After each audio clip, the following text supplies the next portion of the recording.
지난 주간에 새벽에 제 귀에 들려오는 소리가 있었습니다. 가만히 들어보니 반가운 빗소리였습니다. 분명히 모든 사람들이 기다리던 빗소리였습니다. 여러분도 아시다시피 강원도 산불이 완전히 꺼지는 데는 상당한 시간도 투여가 됐고 많은 사람들이 봉사했습니다. 그러나 완전히 꺼지게 하는 그 비소리는 하나님이 역사하신 권능의 축복 속에 이런 모든 종결이 된 줄로 믿습니다. 하나님께서 하시면 되는 것입니다. 그러나 인간이 하면 거기에는 불완전과 부족함이 많은 것입니다.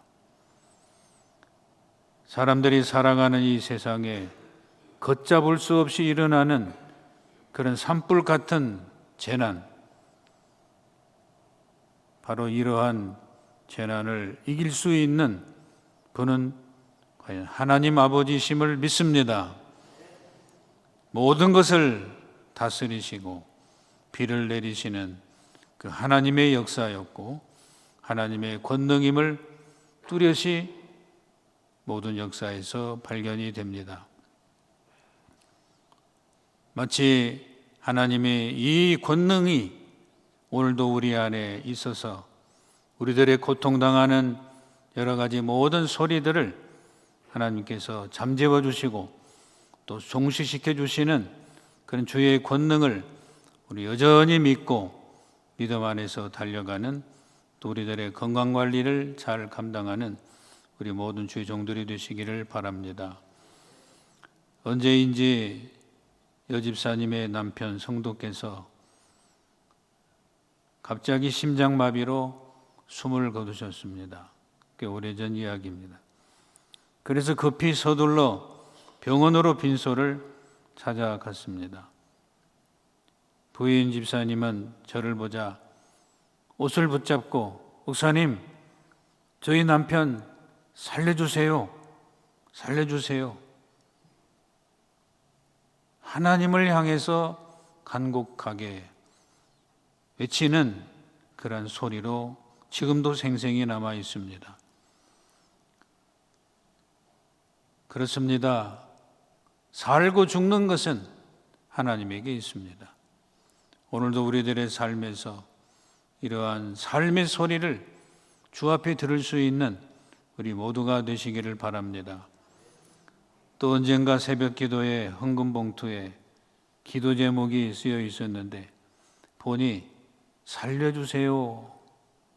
이 한 문장에 간곡한 기도가 적혀 있었습니다. 저도 함께 살려주세요 하면서 어느덧 저의 간곡한 간구의 기도가 된 바가 있습니다. 성도 여러분, 이 살려달라는 소리는, 살게 해달라는 소리는 하나님의 권능이 어떤 상황에서도 분명히 들을 수 있는 그러한 고백이 되는 것입니다. 바로 이 고백을 통하여서 하나님의 권능을 모든 사람들이 또다시 필요하고 또다시 들을 수 있고 또다시 고백하게 되는 바로 기도는 살게 해달라는 기도입니다. 전능하신 하나님의 권능을 모든 사람은 기다리는 것입니다. 오늘 봉독한 시편 119편 본문에서도 77절에 보면은 이 절박한 살려달라는 그 기도가 나옵니다. 내가 살게 하소서. 내가 나 자신을 아시는 하나님의 권능으로 나를 살게 해달라 하는 그러한 간곡한 고백의 기도가 오늘도 우리들의 마음에 생생히 말씀 가운데 일어나게 되는 것입니다. 이 말씀을 세 가지로 나누어서 봅니다. 첫째로 시인 자신이 겪고 있는 극심한 고통과 괴로움을 어떻게 봅니까? 주님께서 허락해 주신 섭리로 해석을 했습니다. 그래서 고백하기를 주께서 나를 괴롭게 하셨다고 판단을 하는 것입니다. 주께서 나를 괴롭게 하셨다. 이 고통의 문제까지 하나님 앞에 아뢰이면서 이것도 모든 치료가 모든 일들이 하나님에게 달리 있다는 고백입니다. 그런 측면에서 주님께서 나를 괴롭게 하셨다. 자, 이렇게 기록했다고 생각을 합니다. 일반적으로 사람들은 자신에게 다가오는 역경과 고통과 괴로움을 어느 사람의 탓으로 돌리는 경향이 많습니다. 내가 누구 때문에 이런 고통을 당한다고 합니다. 누구가 없었으면 이런 권능을, 이런 괴로움을 당하지 않을 것이라고 단정을 짓기도 합니다. 그 사람으로 말미암아 내가 왜 이런 괴로움을 당해야 하는지 또 그러한 항변까지도 할 수 있습니다. 그 사람이 모든 일을 사전에 잘 처리했으면 나에게 이런 고통은 오지 않았을 거라고 분명 불평하고 원망도 합니다. 나 아닌 다른 사람에게 원망의 화살을 쏩니다. 사람에게 불평의 불만의 창을 던집니다.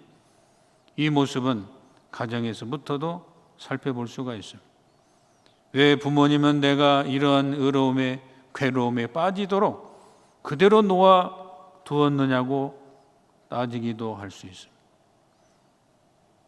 고통당하는 이 모든 이유를 모조리 남에게, 특별히 부모에게 돌리는 경향입니다. 자신이 잘못해서 어려운 형편에 빠져도 이런저런 구실을 붙여서 부모와 형제들에게 잘못을 억지로 뒤집어 씌우기도 합니다. 내가 지금 당하는 고통의 현실은 나보다 가족이 만들었다고 큰 소리를 칩니다. 이런 일들이 우리 주변에 알게 모르게 참 많습니다. 또한 가족에게서 받는 괴로움과 고통을 역으로 되돌려서 가족을 또 고통스럽게 합니다. 가만히 있으면 또 문제가 안 일어나는데 계속 그 고통을 또 가족에게도 돌립니다. 나도 당신에게 이만큼 고통을 받았으니 나도 당신에게 고통과 괴로움을 준다는 말입니다. 남편이 외도했으니 나도 외도하고 아내가 불륜을 저질렀으니 나도 불륜의 길을 걷는다는 것입니다. 그래서 모든 것을 폭력으로 다스리려고 하는 경향입니다. 또한 부모가 불행하니 나도 어쩔 수 없다는 식입니다.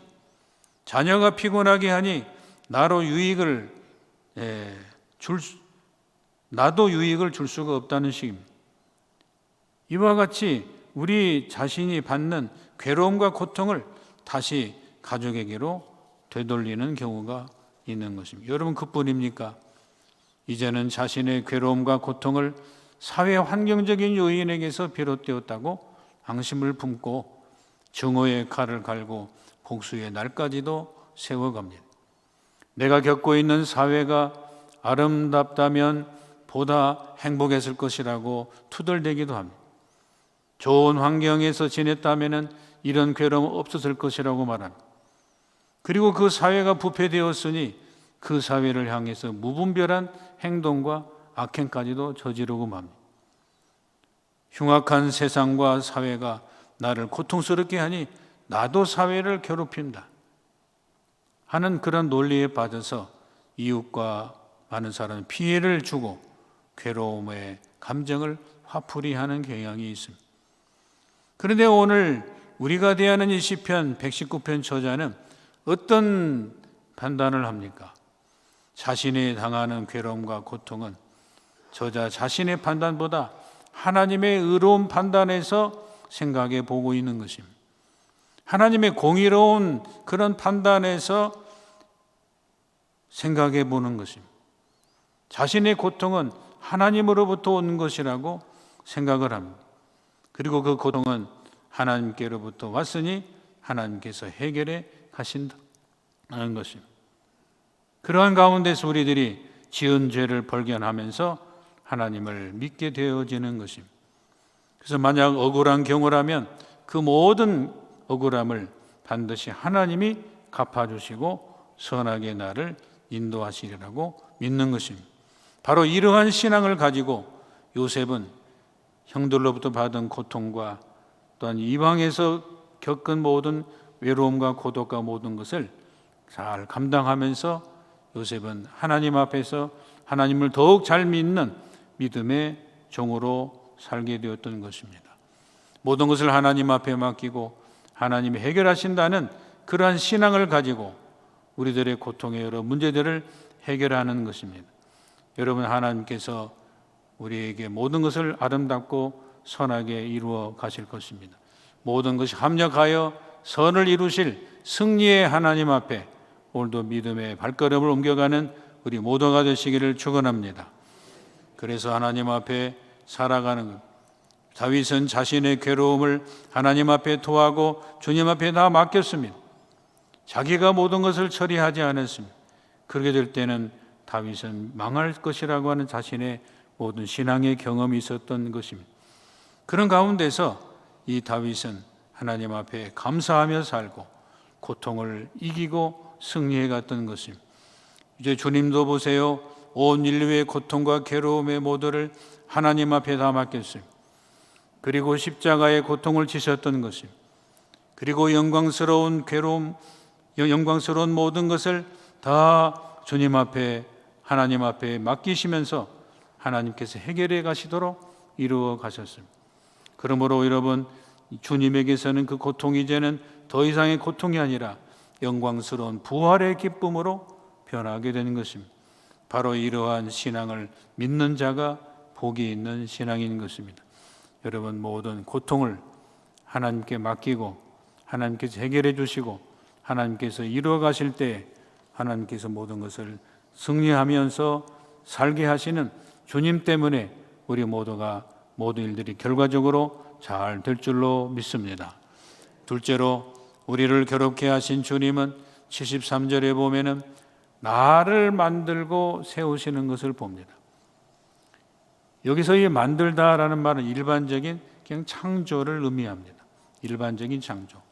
그래서 단순히 하늘과 땅을 만드시고 행성과 그 안의 모든 것을 창조하다는 뜻입니다. 피조물의 모든 주권을 가지고 계신다, 그 말이에요.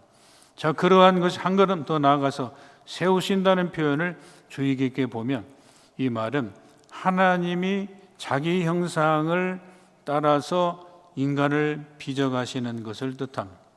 하나님이 이 고통을 통해서 나를 빚어가신다. 하나님이 원하시는 형상대로 나를 만들어 가신다. 그래서 주님의 뜻을 이루면서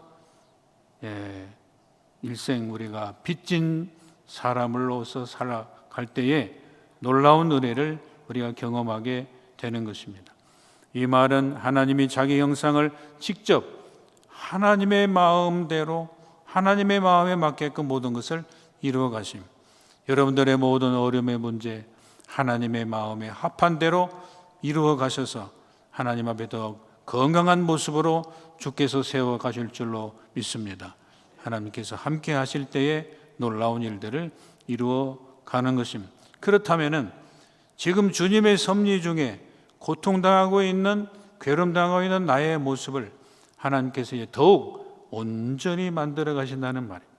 참 기쁜 소식이죠. 그래서 우리는 다윗과 같은 기도를 하게 되는 것입니다. 고통 중에 있는 나를 주님의 뜻대로 만들어 주시고 온전한 새 사람으로 붙들어 주시고 빚어 주시옵소서. 바로 이 기도야말로 우리의 생명을 살리는 귀한 능력이 되는 것입니다. 우리를 새롭게 날마다 빚어가시는 그 하나님의 손, 우리의 고통을 극복하시어 더 온전케 하시는 하나님의 손, 고통이 있느냐 고통만큼 더 감사의 인생으로 만들어 가시는 하나님의 손, 이 하나님의 손이 우리들의 심령과 삶을 붙드시며 가진 모든 일들을 이루어 가심. 이 하나님의 손이 우리의 심령을 만들어 주시고 삶을 만져주시고 우리를 붙들어 주시는 그 하나님의 손에 우리가 붙들리는 것이 중요합니다. 그 하나님의 손이 붙잡히는 것을 싫어서 피하지 마십시다. 하나님이 나를 붙잡으려 하실 때 피하지 마십시다. 그 주님의 손에 맡기는 것이 중요한 것입니다. 그래서 우리는 십자가의 구원의 역사를 이루시는 그 주님의 손으로 지금도 성령을 통하여 주의 백성을 주님께서 붙잡으실 때 특별히 역경 중에서 하나님은 우리를 붙들어 가십니다. 그 많은 역경을 극복하게 하시는 것입니다. 주님의 손이 오늘도 십자가의 손, 그 놀라운 능력의 손에서 우리를 붙들어 주시는 주님의 그 손으로 인하여 내가 붙들림 당하여 우리 하나님 앞에 영광 돌리는 귀한 축복의 인생이 되시기를 간절히 바랍니다. 성도 여러분, 하나님이 세우시는 온전한 사람이 되기 위해서는 우리가 당하는 고통과 역경 그리고 괴로움을 통하여 하나님의 말씀과 주의 계명을 철저히 이제는 배우게 되는 것입니다. 즉 오늘 본문 말씀을 보면 하나님의 말씀의 법도를 배우고 잊지 아니하며 계속 지켜나가는 것이 고통에서 해방되는 그러한 지름길인 것입니다. 그래서 말씀 안으로 들어오는, 말씀 속에서 살아가는 그 삶을 통해서 우리들의 아픔과 고통을 이겨나가게 하시는 이 하나님의 놀라운 능력에 그 말씀의 역사를 우리가 자꾸 배우고 읽고 묵상하고 깨닫고 나아가는 가운데서 우리들의 생명을 살리는데 하나님께서 쓰시는 것입니다. 그 하나님의 말씀 앞에 우리는 무릎을 꿇고 말씀 안에 들어가고 그 말씀을 가지고 이 괴로운 세상을 헤쳐나가는 것이 우선 우리가 먼저 취할 자세인 것입니다. 이 하나님의 말씀을 잃어버리면 인생의 방향을 잃어버리고 결국 실패의 순잔을 받게 될 수밖에 없는 것입니다. 그러나 하나님의 말씀을 법도를 통해서 인생의 복된 원리를 배우면 우리들의 생명의 꽃이 또 아름답게 피어나서 주 안에서 기쁘게 살아갈 수가 있는 것입니다. 그런데 이 하나님의 말씀을 배우고 깨달으며 준행하는 것을 미루면, 자꾸 미루면 복된 생애는 그만큼 멀리 달아나 버리게 되는 것입니다. 여러분, 주님의 말씀을 배우고 깨닫는 일에 우리가 미루지 말고 그 말씀 앞에 우리가 무릎 꿇고 같이 신앙의 자세를 가지고 순종의 자세를 가지고 나갈 때 하나님 앞에 영광을 돌리는 생명으로 변하게 되는 것입니다. 성도 여러분, 이렇게 내일로 미루는 자세와 생각이 아니라 오늘도 그 고통 속에서 괴로움 속에서 우리 하나님 앞에 아름다운 믿음의 길을 간다라고 하는 사실 가운데서 오늘도 진정한 주님 바라보면서 뒷걸음질 치지 말고 앞으로 향하여 나가게 되면 우리는 후회하지 않는 인생이 되어질 것입니다. 내일 미래를 향해서 오늘 한 걸음 한 걸음 고통 중에서 이기고 나가는 주의 백성이 되시기를 축원합니다. 셋째로 본문 77절에서 본 시인은 하나님의 아버지의 인자와 긍휼하심 바라보면서 살려달라고 하십니다. 나로 살게 해달라는 것입니다. 하나님 아버지의 인자하심을 바라보는 것, 하나님 아버지의 긍휼하심을 바라보며 살려달라고 하는 것, 살게 해달라고. 하나님 나 좀 살게 해주세요. 하나님 나를 좀 살려주세요. 이렇게 고백할 수 있는 길은 인자와 긍휼입니다. 옳고 그름보다는 주님의 변하지 않는 사랑, 불쌍히 여겨주시는 주님의 자비의 눈길 속에서 우리의 생명은 살고 아름답게 나가는 것입니다. 근본 좋은 비유가 될지 모르겠습니다. 근본 러시아 푸틴 대통령으로부터 침공받은 우크라이나, 그 대통령이 젤렌스키죠. 그는 끝까지 물러서지 않고 자기 동포와 민족을 향해서 매일 여성과 어린아이가 포함된 사상자 수가 자그마치 97명에 이르도록 되는 사실을 바라보면서 많은 주변 사람들에게 감동적인 인터뷰를 하고 있습니다. 그 초점은 우리는 살고 싶다. 우리는 살고 싶다. 그 하면서 생명에 대한 희망을 손 놓지 않고 있는 것입니다. 생명에 대한 희망. 그래서 우크라이나 형편을 전 세계에 알리며 계속 저항하고 있습니다. 우리는 살고 싶으니까 그러므로 우크라이나 하늘을 보호해주고 닫아달라고 하는 이러한 간절한 고백을 같이 하면서 이웃 주변에게 긍휼을 요청하고 도움을 요청하고 호소하고 있는 이 우크라이나 대통령의 그 판단은, 그 생각과 행동은 참으로 많은 사람들의 심금을 울리게 하는 일이지 않겠나, 그 생각을 해보는 것입니다. 여러분, 우리 모두 험한 인생 살아가는 동안 크고 작은 고통과 괴로움에서 어떻게 탈출하며 나를 살릴 수 있을까요? 무엇이 우리의 암담한 현실을 뚫고 살아가게 합니까? 지금 당장 도움이 절실히 필요한 위급한 상황들에서 무언가 나에게 힘이 되어지는 것이 무엇일까요? 요즘 우리 상황들은 서로 연계되어 있습니다. 그래서 어느 한쪽이 사건이 터지면, 위기가 돌출되면 그 불행과 고통의 그 피해가 주변의 꼬리에 꼬리를 물고 확산이 되어 갑니다. 기업과 기업, 흔들리는 중소기업들, 각박해지는 사회 관심, 이런 형편에서 내가 의지할 때가 어디며 나를 진정 도와줄 곳이 어디입니까? 여기저기 우리가 부탁을 하면서 살아갈 길을 찾지만은 뾰족한 수가 보이지 않는 것입니다. 그래도 우리 하나님의 백성들은 희망을 가져야 됩니다. 세상이 모든 무너지는 같은 어려운 현실에서도 하나님의 백성들은 희망을 가지는 것입니다. 그 이유가 뭡니까? 하나님께서 살아계시기 때문입니다. 하나님이 살아계시기 때문에 우리는 하나님 앞에 희망을 가지러 오는 것입니다. 희망을 버리지 마시기 바랍니다. 요즘 생명경시 풍조가 사람의 생명을 죽이는 사회입니다. 문자 그대로 사망의 음침한 골짜기에 버려졌습니다. 사회의 범죄악에서 우리를 살려주시고 한국 사회를 하나님 살려주세요라고 우리가 기도해야 될 것입니다.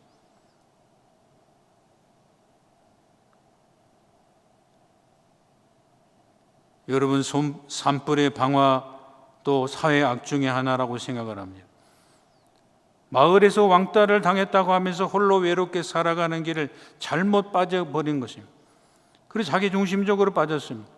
그래야 그 결과가 사람들에게 피해를 주고 엄청난 재산의 손실을 입은 우리 한국 사회. 여러분, 그러므로 우리가 남에게 해를 끼치는 것이 아니라 남의 생명과 목숨을 자연 상태로 함부로 개인주의로 빠지는 것이 아니라 우리 하나님 앞에 이 모든 홀로 된 고독 속에서, 외로움 속에서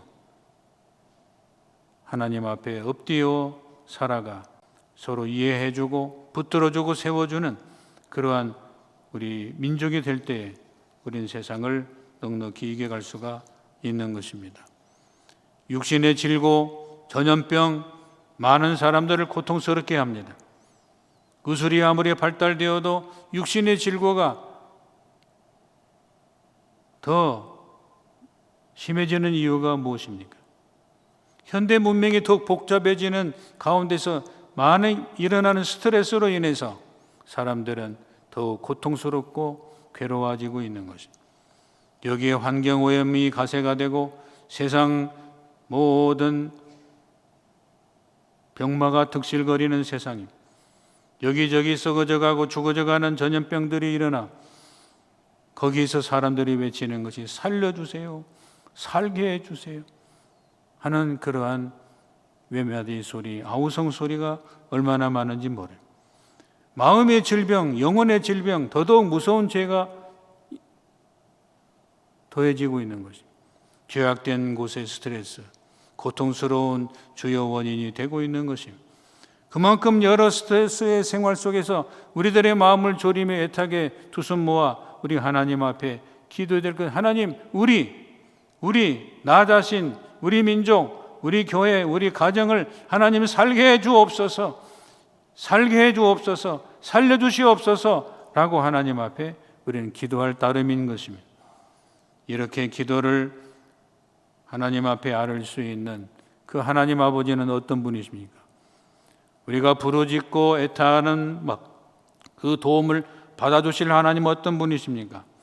그 하나님이 인자하신 하나님이고 변하지 않는 사랑의 풍성한 사실을 가지고 계시는 하나님이시라는 말이에요. 그 하나님 앞에, 긍휼이 많으신 하나님 앞에 고통당하는 우리의 모든 것을 아뢰면서 불쌍히 여겨달라. 하늘처럼 높고 바다처럼 넓은 그 하나님의 마음에 안기는 우리 자신이 되질 적에 주님이 우리들의 문제를 해결해 가시는 것입니다.